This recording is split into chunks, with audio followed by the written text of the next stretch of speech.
இப்போ பொறுத்த வரைக்கும் இன்றைய தேதியில் வானிலை நிகழ்வு வந்து 3 நிகழ்வுகள் இருக்குது. என்னென்ன நிகழ்வுகள் எந்த இடத்துல இருக்குது சார்? பார்த்தீங்கன்னா, தென்கிழக்கு வங்கக்கடல் பகுதியில ஒரு நன்கமைந்த காற்றழுத்த தாழ்வு பகுதி இருக்கு. அது முதல் நிகழ்வு. 2வது நிகழ்வு வந்து அ இலங்கையை ஒட்டிய குமரிக்கடல் பகுதியில ஒரு மேலடுக்கு காற்று சுழற்சி இருக்கு. இது வந்து இந்திய வானிலைத்துறை நாளை குறைந்த காற்றழுத்த தாழ்வு பகுதியா மாறுவதற்கான வாய்ப்பு இருக்குன்னு சொல்லியிருக்காங்க. 3வது ஒரு சுழற்சி தென் கிழக்கு அரபிக்கடல் பகுதியில இருக்கு.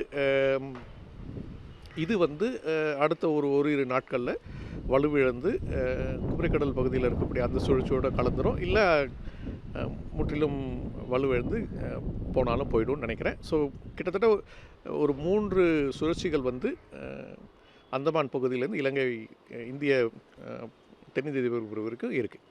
இந்த 3 சுழற்சிகள்னால தமிழ்நாட்டுக்கும் தமிழ்நாட்டை ஒட்டியுள்ள அந்த பகுதிகளுக்கும் எந்தெந்த பாதிப்பு இருக்கும், எவ்வாறு மழை பெய்ய வரும் நாட்கள்?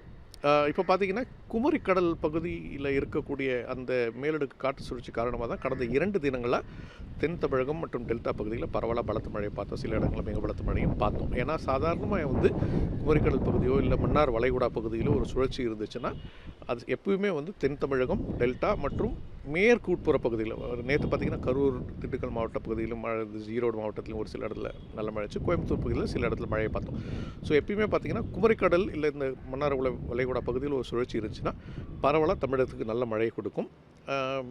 இப்போதைய சூழலில் இந்த தென் கிழக்கு வங்கக்கடல் பகுதியில் இருக்கக்கூடிய அந்த நன்கமைந்த காற்றழுத்த தாழ்வு பகுதி ஒரு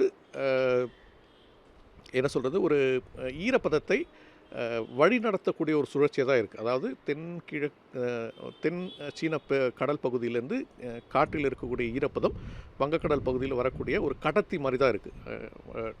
என்ன சொல்கிறதுனா ஒரு டிரான்ஸ்மிட்டர் மாதிரி டைரெக்டாக வந்து அது வந்து மழைக்கான காரணியாக தமிழகத்தை பொறுத்த வரைக்கும் இல்லை. குமரிக்கடல் பகுதியில் இருக்கக்கூடிய அந்த சுழற்சி தான் வந்து மழையை வந்து பெரும்பாலும் கொடுத்துட்ருக்கு. இது வந்து சற்று தற்போது இலங்கைக்கு தெற்கு தென்மேற்கு திசையில் இருக்கிறது. இப்போ கொஞ்சம் கிழக்கு பகுதியில் நகரக்கூடும். அப்படி நகரும்போது மழையின் தன்மை சற்று மாறுதலுக்கு உட்படும். அதுதான் நம்ம பார்க்கணும்.